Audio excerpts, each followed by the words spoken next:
యానాది గిరిజన కులాల అభివృద్ధి సంక్షేమ మార్పు కోసమే గిరిజన సంఘాల మహాకూటమి రాష్ట్ర సమీక్ష సమావేశం నిర్వహించడం జరిగిందని గిరిజన సంఘాల మహాకూటమి రాష్ట్ర అధ్యక్షులు బాపట్ల వెంకటపతి పేర్కొన్నారు. నెల్లూరు నగరంలోని స్థానిక కోరమందిర ప్రాంగణంలో గురువారం యానాది సంఘాల ఆధ్వర్యంలో రౌండ్ టేబుల్ సమావేశం నిర్వహించారు. ఈ కార్యక్రమానికి ముఖ్య అతిథిగా పాల్గొన్న రాష్ట్ర అధ్యక్షులు బాపట్ల వెంకటపతి మాట్లాడుతూ స్వాతంత్ర్యం వచ్చి 76 సంవత్సరాలు పూర్తయినప్పటికీ ఇప్పటికీ యానాది గిరిజన కుటుంబాలు రోడ్డుల పడేసిన ప్రభుత్వాలు తప్ప వారి అభ్యున్నతికి బాటలు వేసిన నాదుడే లేరని తమ ఆవేదన వ్యక్తపరిచారు. ఈ క్రమంలో యానాది గిరిజన కుటుంబాలు అభివృద్ధి సంక్షేమం సాధించాలంటే యానాదులు అన్ని రంగాల్లో రాణించాల్సిన అవసరం ఉందన్నారు. అన్ని రంగాల్లో రాణించాలంటే విద్యతో పాటు రాజకీయ రిజర్వేషన్లు ఇవ్వాలని ప్రభుత్వాన్ని డిమాండ్ చేశారు. రానున్న ఎన్నికల్లో గిరిజన యానాదుల సంక్షేమాన్ని కాంక్షిస్తూ ముందుకు వచ్చిన వారికి యానాదుల మద్దతు ఉంటుందని ఈ సందర్భంగా తెలియజేశారు. ఈ సమావేశంలో గిరిజన సంఘాల నాయకులు బిఎల్ శేఖర్, సౌటూరు శ్రీనివాసులు తదితరులు పాల్గొన్నారు. నా పేరు చందమామల కోటయ్య. యానాది మహాకూటమిలో రాష్ట్ర ఉపాధ్యక్షులుగా వెళ్తున్నాను. గత 75 సంవత్సరాలైనా ఎక్కడ ఉన్న యానాదులు అక్కడే ఉన్నారో, అడవి ప్రాంతంలో కానీ ఎక్కడ కానీ ఏ రోజుటికైనా ప్రభుత్వం మారుతుంది, మమ్మల్ని మంచి చూస్తుందని అనుకుంటే జరిగే పరిస్థితుల్లో లేదు. కాబట్టి దగ్గర 27 సంఘాలు కలిసి యానాది మహాకూటమి పెట్టడం జరిగింది. రాజకీయ పరంగా కావచ్చు, చదువు పరంగా కావచ్చు, మరి ఉద్యోగం పరంగా కావచ్చు. గిరిజనుల్లో 33 తెగలున్నా ఆ తెగలో ఈపోతూ ఆంధ్ర రాష్ట్రంలో యానాదులు సుమారు 13 లక్షల జనాభా ఉన్నా ఇప్పుడు రాజకీయం కావచ్చు, చదువులో కావచ్చు ఇప్పటికీ వెనక్కి ఉన్నాం.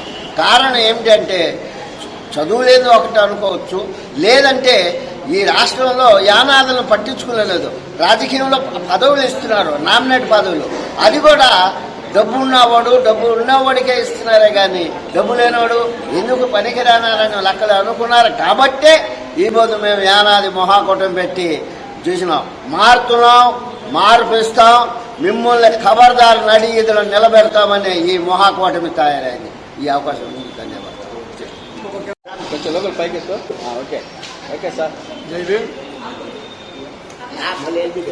ముందుగా మీడియా వారికి ధన్యవాదాలు. ఈరోజు రాష్ట్రంలో 33 తెగలు ఉన్నారు, 43 లక్షల జనాభా ఉన్నారు.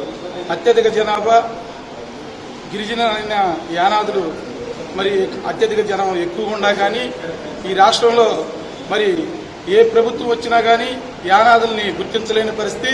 చూడండి, 15 ఏళ్ల పరిపాలనలో టీడీపీ చంద్రబాబు నాయుడు గుర్తించలేని పరిస్థితి. మరి ఒక్కసారి చూడండి అని చెప్పి వైసీపీ ప్రభుత్వంలో జగన్మోహన్ రెడ్డి ఈ రోజున పరిపాలనలోకి వచ్చి 4.5 సంవత్సరం అయింది. మరి యానాదులకి 111వ రోజున బాపట్ల నుంచి గుంటూరు పాదయాత్రకు వెళ్లేటప్పుడు మరి యానాదుల్ని ప్రత్యేకంగా గుర్తించి యానాది కార్పొరేషన్ ఇస్తానని, ఒక ఎమ్మెల్సీ ఇస్తానని, 3 లక్షల నుంచి 5 లక్షలు బ్యాంకు లింకు లేకుండా మరి అమౌంట్ ఇస్తానని చెప్పి మాట ఇచ్చారు. చూడండి, 30% ఉండా మరి కులాలకు కార్పొరేషన్ ని 60% పెంచారు. అట్లాగే అడగకుండానే ఎంతో మంది కులాలకి కార్పొరేషన్ ఇచ్చిన ఈ ముఖ్యమంత్రి జగన్మోహన్ రెడ్డి ఈ రోజు కూడా మరి మాకు ఇచ్చిన హామీలు ఏమైనా, మరి ఆ పథకాలు ఏమైనా కూడా అర్థం కాని పరిస్థితి. మేము ఎమ్మెల్యేలని, ఎంపీలని, మినిస్టర్లని, కలెక్టర్లను కలిస్తే ఈ రాష్ట్రంలో మీ యానాదు సంఘాలు ఎన్నని చెప్పి అడగటం వల్ల ఈ రోజున రాష్ట్రంలో యానాదులందరూ కూడా యానాది సంఘాల గిరిజన మహాకూటమి పెట్టి ఈ సమాధానం అడిగిన వ్యక్తులకు కూడా సమాధానం చెప్పడానికే ఈ మహాకూటాన్ని ఏర్పాటు చేశాం.